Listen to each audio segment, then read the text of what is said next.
Hello everyone, আসসালামু আলাইকুম। আমরা সবাই আজকে চলে গিয়েছিলাম সিসিউএলভি রিসোর্টে। কি আর বলবো, জায়গাটা একটা স্বপ্নপুরী। আমার ছেলেদের আবদার রক্ষায় সুইমিং পুলের টিকিট কেটে এগিয়ে যাচ্ছিলাম। তো যতই দেখছি মনে হচ্ছে একদম মানে নিপুণ একটা ছবি আঁকা এরকম লাগছে, যেমন একটা হাতে আঁকা নিপুণ কোনো একটা শিল্পকর্ম দেখছি। আসলে মানুষ কি না পারে। তো আমি একটু ভিডিও করে নিচ্ছি, সাথে আমার ছেলেরা, হাজব্যান্ড, ওরা এগিয়ে যাচ্ছে সুইমিং পুলের দিকে।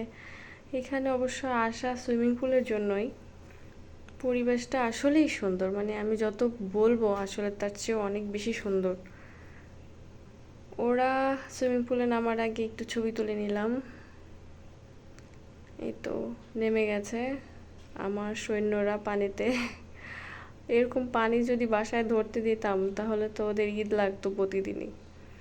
তো এত পানি পেয়ে এরা এতটাই খুশি, এতটাই আনন্দিত যে মানে বাড়ি ফেরার কোনো নাম গন্ধ তাদের মুখেও ছিল না, মনেও ছিল না।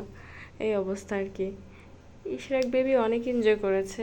ইউরাত তো মানে বলারই দরকার নাই, ইউরাত তো মানে হারিয়ে গেছে একদম। আর আমরা ক্লান্ত হয়ে একবার ছবি টবি তুলে নিয়ে আসলাম, আবার নেমেছি ওদের সাথে। কি করব, প্রায় 2-3 ঘন্টা, না 2-3 ঘন্টা না, আরও বেশিও হতে পারে, প্রায় 3.5 ঘন্টার মতন আমরা ওই পানিতেই ছিলাম। বারবার উঠে যাচ্ছিলাম, তারপরেও ছেলেরা আসে না। এই অবস্থা আর কি। মানে একদিকে আমরা উঠে যাই, একদিকে ওরা আবার নেমে যায়। এই অবস্থা। এই তো ফাইনালি আমরা নেমেছি, মানে উঠে এসেছি পানি থেকে আর কি। তারপর হচ্ছে এদের ড্রেস চেঞ্জ করে আবার নিয়ে গেলাম প্লে জোনে।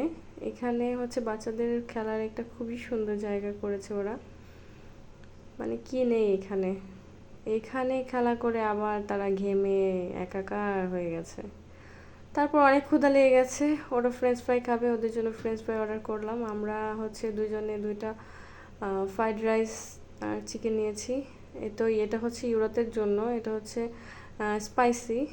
তো আচ্ছা, আমরা এখন চলে যাচ্ছি। আর কি বলবো, তবে যাওয়ার সময় খারাপ লাগছিল। তো রাস্তাগুলো এতটাই সুন্দর, আসার সময় রাস্তারও প্রেমে পড়ে গেছি, রাস্তাগুলো এত সুন্দর। ইট ওয়াজ এ গ্রেট ডে অ্যাকচুয়ালি। বাচ্চারাও খুশি, আমিও খুশি, হাজব্যান্ডও খুশি। এরকম একটা দিন ছিল। আলহামদুলিল্লাহ, মাশাআল্লাহ। সবাই আমাদের জন্য দোয়া করবেন। আল্লাহ হাফেজ।